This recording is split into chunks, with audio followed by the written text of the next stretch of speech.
What's up, guys? Welcome back to yet another Dragon Blaze video. Hopefully everybody's doing well. We're going to be back at the investment series. Hopefully you're accomplishing all your goals in this game and getting all your heroes and getting all the power-ups that you need to proceed through anything you're going through in this game, because that's what it's all about. We're here together moving forward. I hope everybody's doing good. Obtaining your Zodiac missions and making sure you're doing that, because guys, it's all about resources. There's a ton of resources you can get right now. I'm just collecting some resources that I didn't realize I had. I mean, 100,000 rubies seems pretty nice. Let's go ahead and collect that. That's definitely what we need. But make sure you're doing your events, your hero gallery event, your mind capture event, and make sure you're constantly doing this. You get a lot of good resources, guys.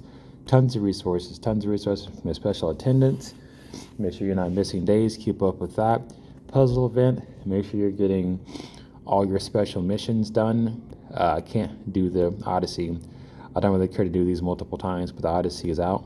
Tons of resources you can get for free. I mean, it's just an awesome time right now. Treasure event's fun. I gotta find out the new treasure event. I'll find it eventually. Calendar's raid event, and make sure you do that. You get the gear that you need, all the accessories, all that good stuff. Star essences, enchant stones, just so much good stuff. Your Zodiac event, which I just collected from. Your encourage event, your Caledon event, make sure you're doing this. You know, your affinity items are so important. Souls, all that good stuff. That event's done. That was a really awesome event. Lots of resources there. I mean, it was unreal. Jackpot event, tons of resources. Make sure you're getting into it, and also your Star Marble event as well. Nothing but resources all day long, guys. Nothing but resources. So make sure that you are on it. Now let's dive into it. We're gonna keep doing the investment series. I believe we were doing mages, so we're gonna go here. So I have level 14. So I put a lot of resources into her. I gotta power up just a little bit more. I see she has triple S equipment and double S, which is very, very awesome. So we're gonna see what she does. Mage, DPS, they're basically all gonna be the same. So let's see what she does. Pretty cool entrance there. Alright, so let's see. It says attacks one enemy and increases received magic damage upon normal attack 7th phase. So just like our previous mage before, Gaia, she basically does the same thing for the auto attack, which is very important because that helps increase the damage. I mean, you can never go wrong by increasing your damage constantly, so that's pretty nice. Let's go to the special one. It says type inflicts 2,183% skill damage on one enemy. Cooldown 14.5 seconds, which is pretty low. Let's see why. It says debuff, increase received magic damage 17% for all enemies 7th phase, 5 stacks. So that means it's going to stack 5 times. So it's going to get more damage and more damage and more damage and more damage up to its stackable limit, and then it'll reset after 14.5 seconds. Well, for 10 seconds, I mean. So, and that, well, no, 14.5 seconds, sorry. That's specialty. We're getting to that now. But that's actually pretty good. That's a pretty low amount of seconds, so you should be able to constantly keep doing that. And then your specialty, because I went ahead, it says magic attack, increase magic attack by 175% 7th phase for 10 seconds, which is a lot. You know, 175% is a lot. I mean, it may not seem too much on paper, but as you're doing damage, as you're putting your resources into this hero, is going to be a lot for sure. So I would not push that aside. Second, it says type. It says inflict 1,455% skill damage on all enemies.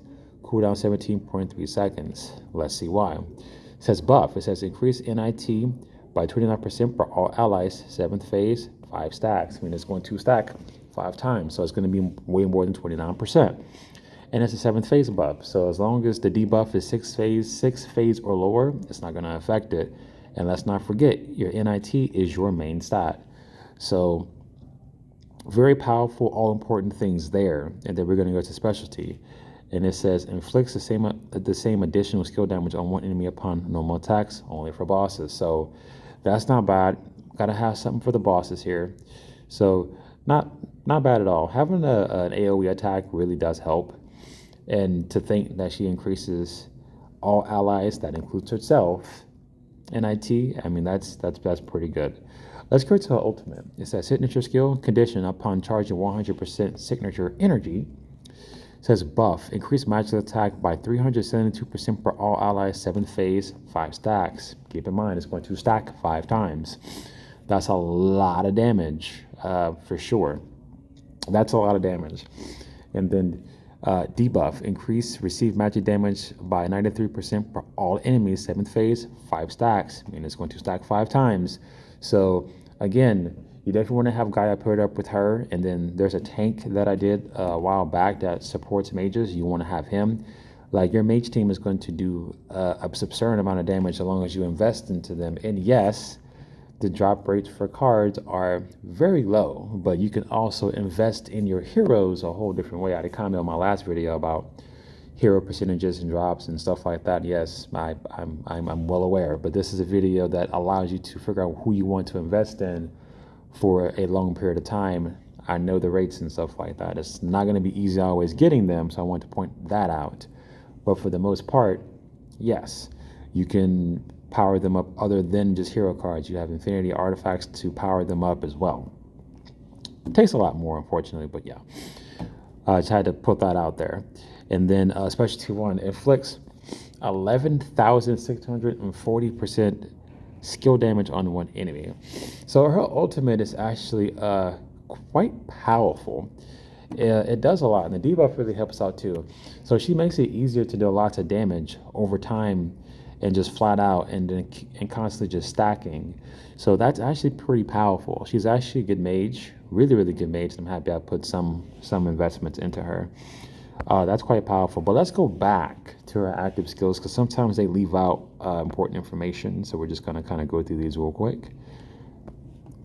And yes, they did. So see, it says specialty 2, they only have specialty 1 on her ultimate. It says inflicts 3,492% skill damage to nearby enemies. That's very important. That is very important. And then specialty 3 has illumination mode on self 7th phase for 33 seconds. Illumination mode effect 1, increase NIT by 233% and magic attack by 931%, guys. That is very important. She already increases your main stat already, and now she's going to do it even more, and this is basically for herself. I'm pretty sure. It didn't say for all allies. So that's very crucial and very powerful. She's going to hurt. That's a big deal. And then the effect mode 2, it says when attacking enemies, inflicts 5,122% additional skill damage on one enemy.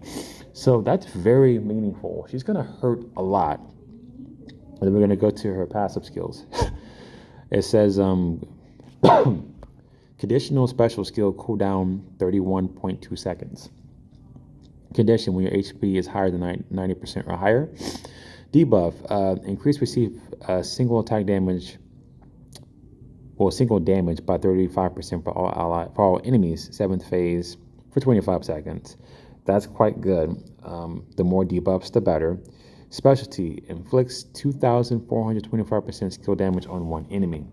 That's not good. And then we're going to go to her next one.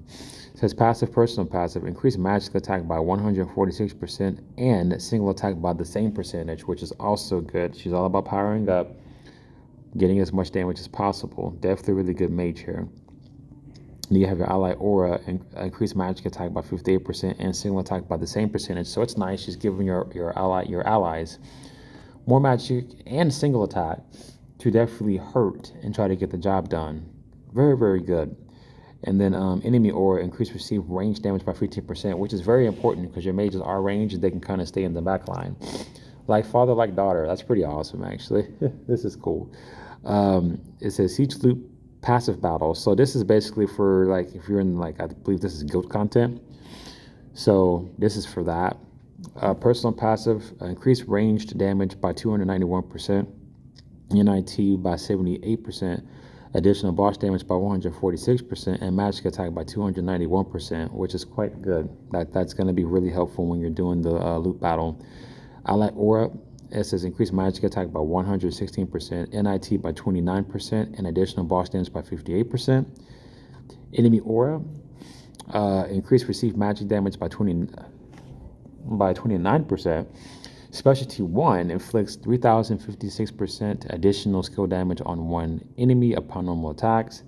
Specialty 2, when attacking enemies on illumination mode, inflicts 7450% additional skill damage on one enemy, which is not bad. That's pretty good stuff there. She's all around just a really strong mage if you put your time into her.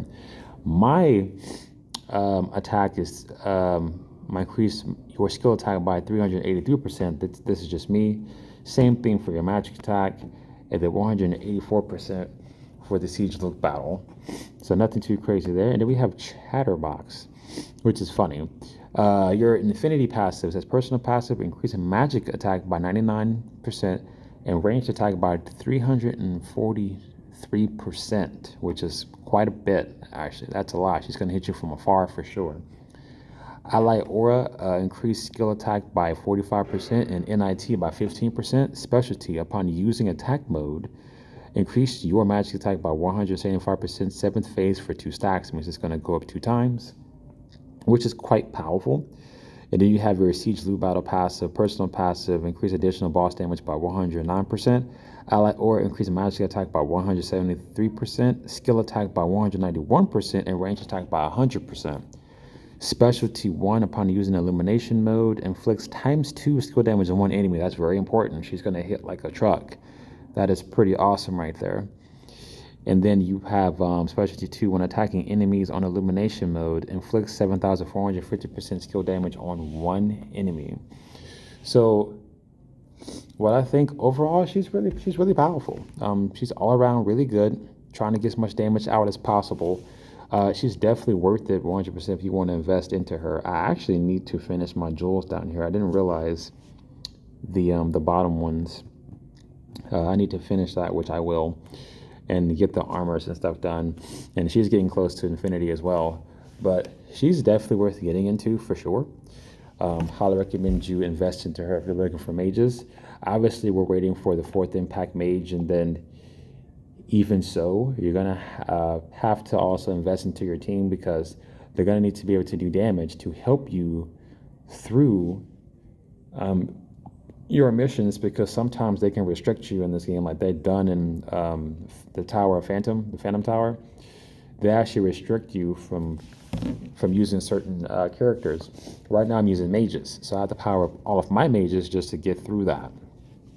So it's really important that you power up all your heroes, because you want them all to be strong at a certain point. But I definitely feel pretty awesome about this mage. She's definitely worth investing into, and I highly recommend you jump into that. So, but that is today's video, guys. I hope everybody is enjoying these videos. It helps to create content for this game. Not many people are doing it. I'm pretty sure more will. There's just tons of things to always talk about this game, but we're gonna wrap it up there. Like, comment, and subscribe. And as always, I will see you for the next one.